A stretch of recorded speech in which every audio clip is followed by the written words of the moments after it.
Vous êtes prêt pour une exploration captivante? Aujourd'hui, nous allons plonger au cœur de la tribu des mentors de Timothy Ferriss.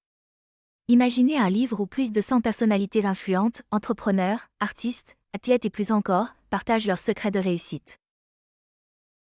Ce livre n'est pas juste un manuel de développement personnel classique. C'est une synthèse des meilleures pratiques, des idées inattendues et des habitudes surprenantes qui peuvent transformer votre quotidien.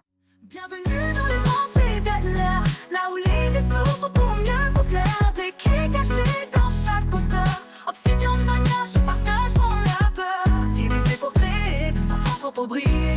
Avec vous, je suis là pour explorer. Bienvenue dans Les pensées d'Adler sur la chaîne Obsidian Mania. Obsidian Mania, divisé pour mieux créer. Je suis Irina Adler, votre guide dans cet univers riche en idées, et je vais vous présenter les pépites de ce livre. Nous allons explorer des thèmes variés, comment surmonter l'échec, booster sa productivité, prendre de meilleures décisions, et bien plus encore. Alors, restez avec moi, et préparez-vous à être inspiré. Commençons par un sujet qui nous concerne tous, l'échec. Vous avez sans doute entendu dire qu'il faut apprendre de ses erreurs.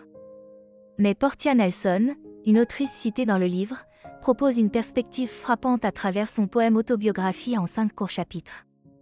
Elle raconte l'histoire d'une personne qui tombe continuellement dans le même trou sur le trottoir, se relève, se dépoussière, et retombe encore dedans.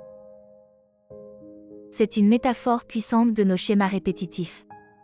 Et cela nous pousse à réfléchir, combien de fois faisons-nous cela dans nos propres vies? Prenons aussi l'exemple de Timothy Ferriss lui-même. Il a décidé de retirer la pression financière de l'équation pour favoriser sa créativité. Il s'est donné pour objectif d'avoir suffisamment d'économies pour soutenir ses projets jusqu'à l'âge de 75 ans. Une vision audacieuse, non? Cette approche montre que, sans la peur constante de l'échec financier, nous pouvons expérimenter davantage et tenter des choses nouvelles. Passez à l'action. Pensez à une façon de réduire les pressions qui freinent votre créativité. Maintenant, explorons un autre défi universel, la productivité. Tim Urban, l'auteur du blog What But Why, est connu pour ses articles longs et réfléchis. Pourtant, il se qualifie lui-même de maître procrastinateur. Comment fait-il pour être si prolifique? Sa méthode est étonnamment simple, il utilise des jouets sensoriels pour canaliser son énergie. Sans eux, il se mettrait à se ronger les ongles jusqu'au sang. Ce qui fonctionne pour lui peut sembler étrange pour d'autres, mais c'est une leçon précieuse, trouvez ce qui vous aide à entrer dans votre état de « flow », même si cela sort des sentiers battus. Un autre exemple frappant vient de Kyle Maynard, un athlète de haut niveau né avec une quadruple amputation. Il raconte l'histoire fascinante d'apprendre à ramasser du sucre avec sa prothèse. Des heures de frustration se sont transformées en un entraînement mental pour dépasser les limites perçues. Il mentionne le mot finlandais sisu, qui décrit un état d'esprit de persévérance implacable. Que ce soit pour gérer votre travail ou relever des défis personnels, adoptez une mentalité de sisu. Parlons maintenant de la persévérance dans le travail créatif avec un exemple inspirant de Steven Pressfield, auteur de The War of Art. Pressfield nous rappelle que la résistance, ce frein intérieur qui nous pousse à procrastiner ou à douter de nous-mêmes, est l'ennemi principal de tout créateur. Mais selon lui, la clé est de se présenter tous les jours à son travail, même lorsque l'inspiration manque. Il compare cela à un artisan qui entre dans son atelier chaque matin, prêt à travailler, que ce soit un bon ou un mauvais jour. Ce principe de discipline rigoureuse est une leçon précieuse pour tous ceux qui cherchent à réaliser leurs ambitions. Passez à l'action. Engagez-vous à travailler sur vos projets un peu chaque jour, sans attendre la perfection ou l'élan créatif parfait. Passons maintenant à un sujet tout aussi crucial, les valeurs et la prise de décision. Samin Nosra, autrice de Salt, Fat, Acid, It, nous offre une perspective inspirante. Elle encourage à revenir à l'essentiel, en recherchant ce qui apporte équilibre et saveur à notre vie, comme on le ferait dans un plat parfaitement cuisiné.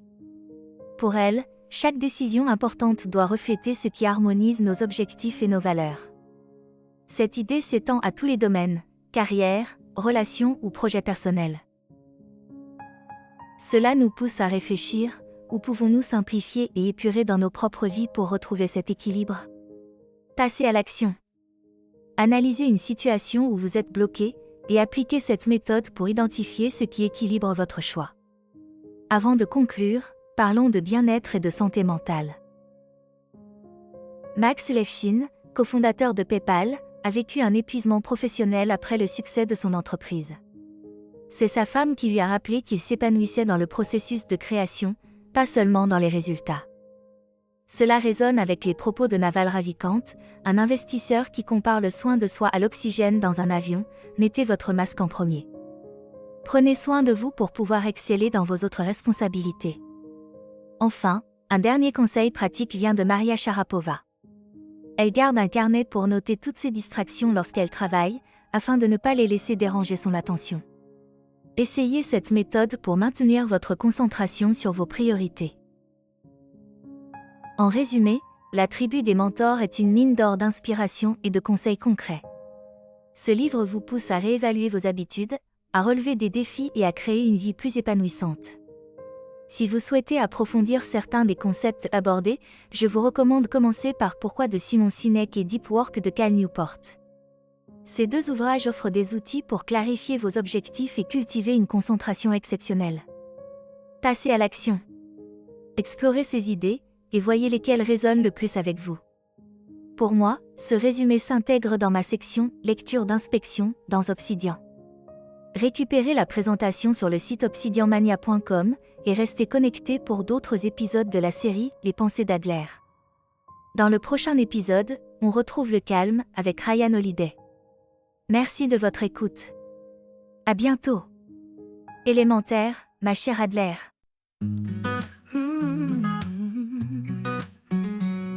Une enquête démarre, un livre sous la main.